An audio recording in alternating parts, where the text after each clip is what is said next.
Hey guys, how's it going? It's Al. We are going to break down this Super Bowl that starts 2 weeks from now. We have a fantastic game between the Bengals and the Rams. Very exciting. Look, I know that there are a lot of 49ers fans out there. Your team did exceptional this year, but that was the one team out of the Final Four that I did not want to see in this Super Bowl because I wanted every chance for it to be an offensive shootout, which is what we have, whether it was going to be Kansas City Chiefs or the Cincinnati Bengals and the Los Angeles Rams.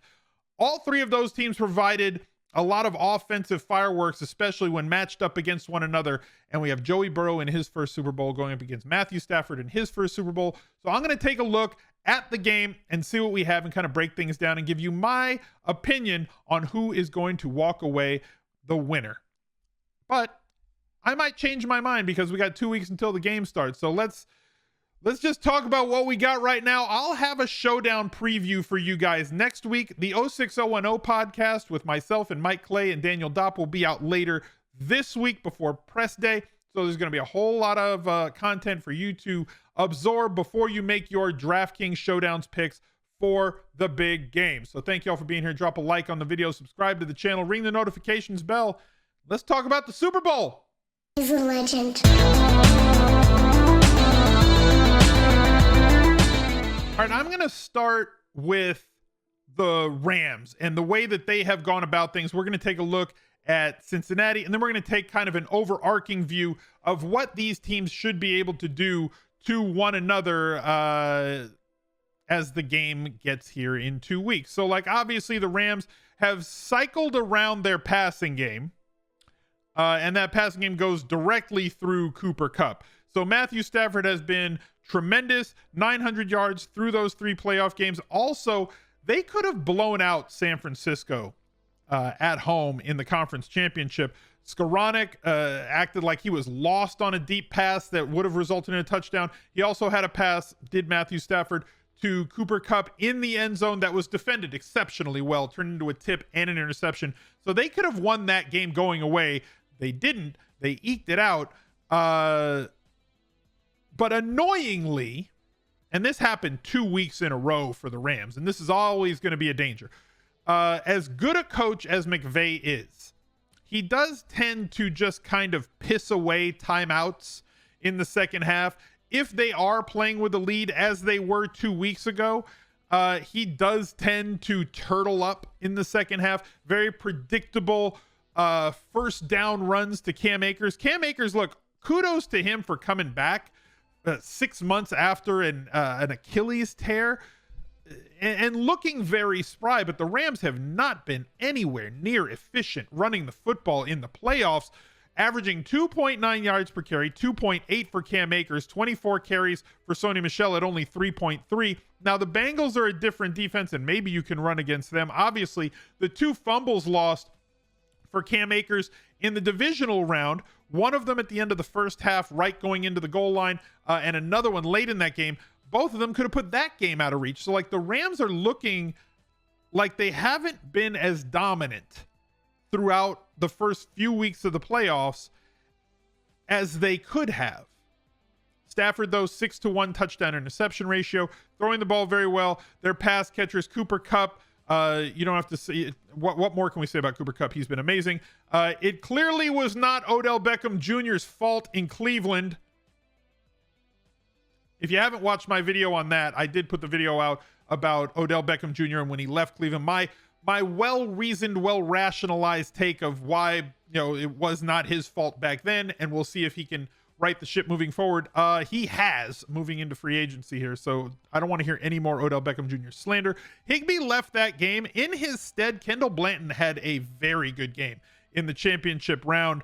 I think he caught like 5 balls or something like that, or 6 balls yesterday. That was an amazing game from him. Van Jefferson, always a threat, but basically he's a one-off deep threat. The offense through the air runs through Kupp and Beckham and whoever the tight end's going to be and play 90+% of the snaps. The defense has been as expected from the Rams. They've been very, very strong defensively, led by Aaron Donald, causing chaos in the quarterback's face constantly. Like, how many times the quarterback has had to move and you see that number 99 coming through. He has done what he's supposed to do. Moving over to Cincinnati, Jamar Chase is a revelation. Joe Burrow, they just perform in the playoffs. You realize that from LSU to the NFL, Jamar Chase and Joe Burrow have not lost a playoff game yet. Now, that may happen in the Super Bowl. It may not happen. Maybe they're just going to be undefeated in the playoffs for the rest of their life careers together, but like, they're a phenomenal duo. Burrow has done very well, beat the number 1 seed at home, beat Kansas City in in Tennessee and in Kansas City, and has had to do so while running for his life. Because once you get down to this point of the season, every team is good offensively.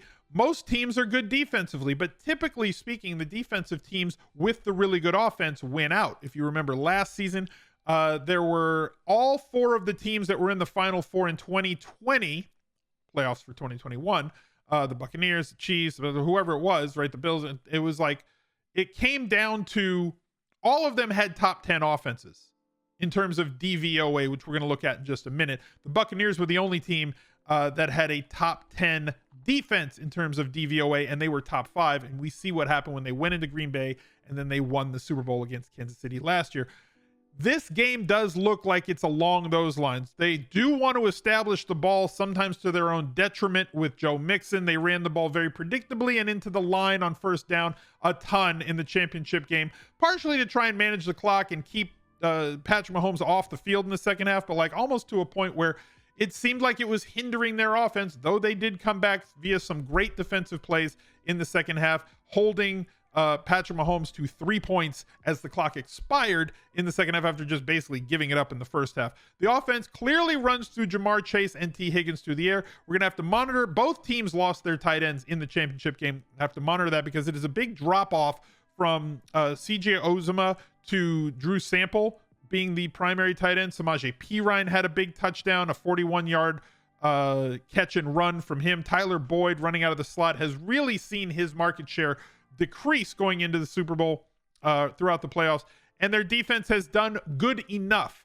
So if you look at the DVO ratings in terms of everything that they have over at Football Outsiders, defensive DVOA, the top teams in the league: Buffalo, Dallas, New Orleans, New England, and the Los Angeles Rams at 5th. The Rams also number 8 in the league in terms of offensive DVOA. To find Cincinnati, we got to scroll way down here to see them being the 19th team in terms of defensive DVOA and the 18th ranked offense in terms of efficiency.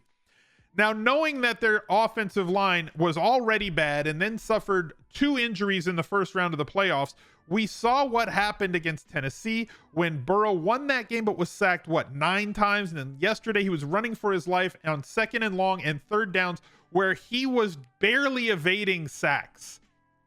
And it got to a point where, like, he was, I think I tweeted that he was a magician yesterday, just for his escapability. He's pulling a Harry Houdini and just getting away and getting away and getting away. And if he doesn't, that game probably ends up a lot differently because it changes the entire complexion of what that game was.